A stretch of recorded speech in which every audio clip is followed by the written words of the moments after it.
सोचिए एक ऐसा भाषण जिसे पढ़े जाने से पहले ही बैन कर दिया गया हो। और बैन करने वाले कोई दुश्मन या विरोधी नहीं थे, बल्कि खुद को समाज सुधारक कहने वाले लोग थे। हाँ, और यही इस पूरी कहानी की सबसे बड़ी विडंबना है। बिल्कुल। आज की हमारी इस गहन चर्चा में हम कुछ ऐसे ही ऐतिहासिक और चौंकाने वाले ओरिजिनल पेपर्स में गोता लगाने वाले हैं। हम भारत सरकार के डॉक्टर अंबेडकर प्रतिष्ठान द्वारा प्रकाशित संपूर्ण वाङ्मय के खंड 1 को डिकोड कर रहे हैं। और इसमें मुख्य रूप से दो बहुत ही पावरफुल दस्तावेज हैं। पहला है 1916 में कोलंबिया यूनिवर्सिटी में एक युवा छात्र के रूप में डॉक्टर अंबेडकर द्वारा पढ़ा गया रिसर्च पेपर। जिसका टाइटल था भारत में जाति प्रथा, संरचना, उत्पत्ति और विकास। एकदम सही। और दूसरा है 1936 के उस ऐतिहासिक लेकिन कभी न दिए जा सके भाषण का मूल पाठ, जिसे हम जाति प्रथा उन्मूलन या एनिहिलेशन ऑफ कास्ट के नाम से जानते हैं। हमारा आज का मिशन बहुत साफ है। हमें समझना है कि इस व्यवस्था की शुरुआत कैसे हुई, इसके काम करने के पीछे का वो डार्क और कठोर समाजशास्त्रीय मैकेनिज्म क्या है, और आजादी की लड़ाई के बीच जो एक वैचारिक बवाल हुआ था, उसकी असली कहानी क्या है। और ये बात शुरुआत में ही समझ लेनी चाहिए कि हम यहाँ सिर्फ एक इतिहास की किताब नहीं खोल रहे हैं। ये लेख सिर्फ पुरानी घटनाओं का जिक्र नहीं करते, बल्कि ये मानव समाज की साइकोलॉजी को समझने के लिए एक बहुत ही शार्प साइंटिफिक नजरिया देते हैं। हाँ, मतलब ये हमें बताते हैं कि कैसे कोई समाज खुद को ऑर्गेनाइज करता है। बिल्कुल। और कैसे कुछ नियम इतने हावी हो जाते हैं कि वो पूरी की पूरी पीढ़ियों की मानसिकता को जकड़ लेते हैं। सही कहा। और चर्चा में आगे बढ़ने से पहले मैं अपना एक जरूरी नियम भी याद दिला दूं। इन ऐतिहासिक दस्तावेजों में राजनीतिक, सामाजिक और धार्मिक मान्यताओं को लेकर काफी तीखे टकराव दर्ज हैं। हाँ, और हम उन सभी को पूरी निष्पक्षता के साथ बिना किसी तरफदारी के सामने रख रहे हैं। हमारा काम किसी विचारधारा को सही या गलत ठहराना नहीं है, बल्कि सिर्फ उस ओरिजिनल टेक्स्ट और उन विचारों को समझना है जिन्होंने उस दौर की बहस को आकार दिया। तो अगर हम 1916 के उस कोलंबिया यूनिवर्सिटी वाली पेपर से बात शुरू करें, तो अंबेडकर यहाँ एक बहुत ही गहरी बात पकड़ते हैं। वो कहते हैं कि भारत केवल अलग-अलग कबीलों या समूहों का एक रैंडम जमावड़ा नहीं है। यहाँ सांस्कृतिक एकता बहुत गहरी है। और टेक्स्ट के अनुसार जाति व्यवस्था की सबसे बड़ी ट्रेजेडी यही है कि वो इस एक रस संस्कृति के बीच एक बनावटी दीवार खड़ी कर देती है। चलिए इसे थोड़ा विस्तार से समझते हैं, क्योंकि जब आप इस टेक्स्ट को गहराई से पढ़ते हैं तो पाते हैं कि फ्रांस के विद्वान सेनाट हो या नेस्फील्ड, सभी ने जाति को डिफाइन करने की कोशिश की। लेकिन अंबेडकर इन सब की थ्योरीज का लॉजिकल एनालिसिस करते हैं हम्म। और डॉक्टर केतकर की इस बात से सहमति जताते हैं कि जाति का असली मतलब और कुछ नहीं बल्कि सजातीय विवाह है। यानी एंडोगेमी, सिर्फ अपनी ही जाति या अपनी ही बंद घेरे में शादी करना। हाँ, प्राचीन काल में नियम विगोत्र विवाह का था, जिसे एक्सोगैमी कहते हैं, यानी अपने गोत्र के बाहर शादी करना। तो टेक्स्ट हमें समझाता है कि जब इस गोत्र के बाहर शादी करने वाले मूल नियम के ऊपर अपनी ही जाति में शादी करने का कड़ा नियम थोप दिया गया, तो उसी ने जाति का रूप ले लिया। और जब हम कहते हैं कि जाति का मतलब सिर्फ अपने घेरे में शादी करना है, तो ये सुनने में बहुत सिंपल लगता है। पर इतना सिंपल है नहीं। अगर किसी भी समाज को ये नियम लागू करना है कि कोई भी व्यक्ति ग्रुप के बाहर शादी नहीं करेगा, तो उस समाज के सामने एक बहुत बड़ी और खतरनाक गणितीय समस्या खड़ी हो जाती है। हाँ, और वो समस्या है स्त्री और पुरुष के अनुपात को बिल्कुल बराबर रखने की। राइट, मतलब अगर आपके ग्रुप में 100 पुरुष और 100 महिलाएं हैं और सबको जोड़े में रहना है, तो बैलेंस बना रहेगा। लेकिन नेचर तो ऐसे काम नहीं करता ना। बिल्कुल नहीं करता। यही इस व्यवस्था का सबसे कठोर और विचलित करने वाला मैकेनिज्म है। प्राकृतिक रूप से पति और पत्नी की मृत्यु एक साथ नहीं होती। मान लीजिए किसी पति की मृत्यु हो जाती है। अब उस बंद घेरे में एक अतिरिक्त महिला यानी सरप्लस वुमन बच जाती है, जिसे हम विधवा कहते हैं। और दूसरी तरफ अगर पत्नी की मृत्यु पहले हो जाती है, तो एक अतिरिक्त पुरुष यानी सरप्लस मैन बच जाता है। अब सवाल ये था कि इस सरप्लस आबादी का क्या किया जाए।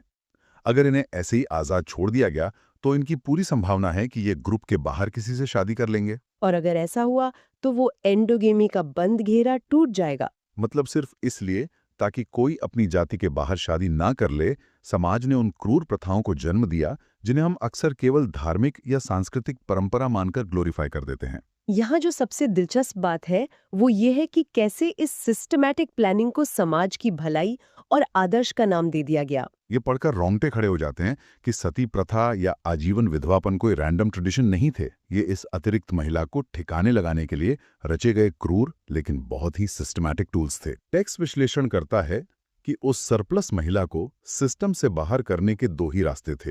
पहला और सबसे क्रूर रास्ता, उसे उसके मृतक पति के साथ जला दिया जाए, जिसे सती प्रथा कहा गया। ये सबसे आसान तरीका था अतिरिक्त आबादी को खत्म करने का। लेकिन अगर किसी वजह से यह संभव ना हो पाए तो दूसरा रास्ता था, उसे आजीवन विधवा रहने पर मजबूर कर दिया जाए। उसे समाज में ऐसा रूप दे दिया जाए, उसका मुंडन कर दिया जाए, ऐसे कपड़े पहनाए जाएं कि वो किसी और के लिए आकर्षण का केंद्र ही न बचे, ताकि जाति के बाहर शादी करने का खतरा हमेशा के लिए टल जाए। ओहो, ये तो महिला की बात हुई। लेकिन पुरुष प्रधान समाज में आप आदमी को तो उसकी पत्नी के मरने पर चिता पर जला नहीं सकते थे, तो फिर उस अतिरिक्त पुरुष का क्या किया गया? उसे कैसे कंट्रोल किया गया? यही वो पॉइंट है जहां ये मैकेनिज्म अपनी सबसे गहरी चाल चलता है। उस अतिरिक्त पुरुष को संन्यास लेने या ब्रह्मचर्य का पालन करने के लिए कहा जा सकता था, लेकिन ये प्रैक्टिकल नहीं था। हाँ, एक जवान विधुर जीवन भर सन्यासी बनकर रहेगा, इसकी कोई गारंटी तो थी नहीं। अगर वो भटका तो वो भी घेरा तोड़ देगा। इसलिए उसे समाज के उसी बंद घेरे में बनाए रखने के लिए एक नया तरीका निकाला गया। ये तय किया गया कि उसकी शादी किसी ऐसी लड़की से कर दी जाए जो अभी विवाह योग्य उम्र की ही नहीं है। अरे बाप रे! और इस तरह बाल विवाह की प्रथा ने जन्म लिया। जी हाँ। मतलब एक अधेड़ उम्र के विधुर को ग्रुप में सेटल करने के लिए उसकी शादी एक छोटी बच्ची से कर दी गई, ताकि वो बच्ची बड़ी होकर उसकी पत्नी बन जाए और घेरे के बाहर जाने का चांस ही खत्म हो जाए। ये सच में एक बहुत ही डार्क और चौंकाने वाली थियरी है। सती प्रथा, कड़ा वैधव्य और बाल विवाह, ये तीनों उस सजातीय विवाह नाम की दीवार को टूटने से बचाने के लिए खड़े किए गए पिलर्स थे। और यही वजह है कि 1916 का ये रिसर्च पेपर इतना महत्वपूर्ण है। ये हमें सिखाता है कि सामाजिक कुरीतियां अचानक से आसमान से नहीं टपकती। उनके पीछे अपनी सत्ता और अपने घेरे को बचाए रखने का एक बहुत ही ठंडा और कैलकुलेटेड लॉजिक काम करता है। अब यहाँ एक और बड़ा सवाल उठता है, ये सब शुरू कैसे हुआ? हाँ, क्या किसी एक व्यक्ति ने रातों रात ये व्यवस्था बना दी? हम अक्सर सुनते हैं कि मनु ने जाति व्यवस्था बनाई या मनुस्मृति ने इसे लागू किया। अंबेडकर इस टेक्स्ट में इस धारणा का बहुत ही तार्किक तरीके से खंडन करते हैं।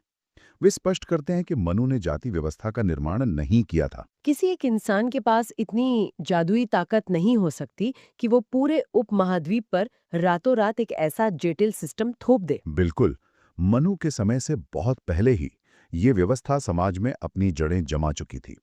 मनु ने तो केवल उस पहले से मौजूद व्यवस्था को संहिताबद्ध किया। यानी उसे एक लीगल और रिलीजियस कोड का रूप दिया, उसे डॉक्यूमेंट किया। तो फिर ये पूरे भारत में एक बीमारी की तरह फैली कैसे? यहीं पर टेक्स्ट एक बहुत ही शानदार मनोवैज्ञानिक थ्योरी का जिक्र करता है, गैब्रियल टार्डे का नकल का सिद्धांत या लॉ ऑफ इमिटेशन। अगर हम इसे व्यापक दृष्टिकोण से जोड़कर देखें तो गैब्रियल टार्डे का सिद्धांत कहता है कि समाज में नीचे वाला वर्ग हमेशा उस वर्ग की नकल करता है जिसे वे सबसे श्रेष्ठ या पावरफुल मानते हैं। ये तो मानव स्वभाव है। जो लोग सत्ता में होते हैं या जिनका समाज में सम्मान होता है, बाकी लोग अनजाने में या इज्जत पाने की चाह में उनके रीति रिवाजों को कॉपी करने लगते हैं। अंबेडकर समझाते हैं कि ब्राह्मणों ने सबसे पहले खुद को एक बंद घेरे में कैद किया। उन्होंने अपने लिए सजातीय विवाह का कड़ा नियम बनाया। क्योंकि वे समाज में पुरोहित वर्ग थे, सबसे पढ़े लिखे और सम्मानित माने जाते थे, तो ये एक तरह का वीआईपी क्लब बन गया। अब समाज के जो दूसरे वर्ग थे, उन्हें लगा कि अगर हमें भी समाज में इज्जत कमानी है तो हमें भी इसी वीआईपी क्लब वाले नियम फॉलो करने होंगे। एकदम। और इस नकल का असर इतना गहरा और खतरनाक था कि जो वर्ग ब्राह्मणों के जितने करीब थे, उन्होंने सती, आजीवन वैधव्य और बाल विवाह जैसी प्रथाओं की उतनी ही सख्ती से नकल की। जो थोड़े दूर थे, उन्होंने कुछ कम सख्ती से नकल की। इस अनुकरण ने जाति प्रथा को एक संक्रामक बीमारी की तरह पूरे देश में फैला दिया। कुछ लोगों ने अपने दरवाजे बंद किए और उन्हें देखकर पूरे समाज ने खुद को अलग-अलग छोटे-छोटे बंद कमरों में कैद कर लिया। और सबसे बड़ी बात, जो लोग इन नियमों को तोड़ते थे, उन्हें समाज से बाहर कर दिया जाता था। और वो बाहर निकाले गए लोग खुद एक नई जाति बन जाते थे। ये एक अंतहीन लूप बन गया, जिसने पूरे भारतीय समाज को टुकड़ों में बांट दिया। खैर, ये तो बात हुई उस मैकेनिज्म की जो सदियों पहले बना।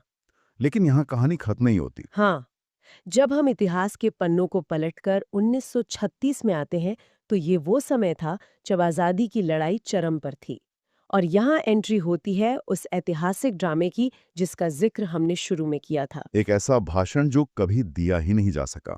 हम बात कर रहे हैं जाति प्रथा उन्मूलन या एनिलेशन ऑफ कास्ट की। ये घटना लाहौर के जात पात तोड़क मंडल से जुड़ी है। ये मंडल सवर्ण हिंदू समाज सुधारकों का एक संगठन था, जिनका मुख्य उद्देश्य जाति व्यवस्था को खत्म करना था।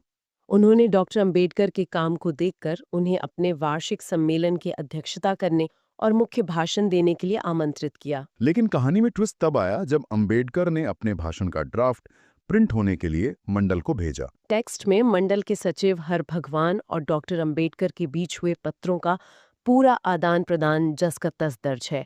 जब आप उन लेटर्स को पढ़ते हैं तो उस समय का पूरा टेंशन महसूस होता है। हर भगवान ने ड्राफ्ट पढ़ा और उनके होश उड़ गए। उन्होंने अंबेडकर को पत्र लिखकर कहा कि आपके भाषण का कुछ हिस्सा हमारे संगठन के लिए बहुत उत्तेजक है। और वो आपत्तिजनक हिस्सा क्या था?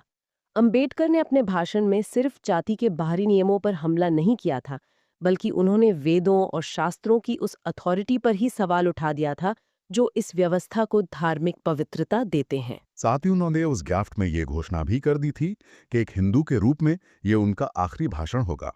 हर भगवान और मंडल के बाकी नेताओं ने अंबेडकर से बहुत आग्रह किया कि वे इन हिस्सों को अपने भाषण से हटा दें या उनमें बदलाव कर दें। लेकिन अंबेडकर का स्टैंड एकदम साफ था। उन्होंने जो जवाब दिया वो आज भी अभिव्यक्ति की आज़ादी का एक बहुत बड़ा उदाहरण है। उन्होंने हर भगवान को साफ लिख दिया कि वे अपने भाषण में एक कोमा तक बदलने को तैयार नहीं हैं। उनका तर्क बहुत लॉजिकल था।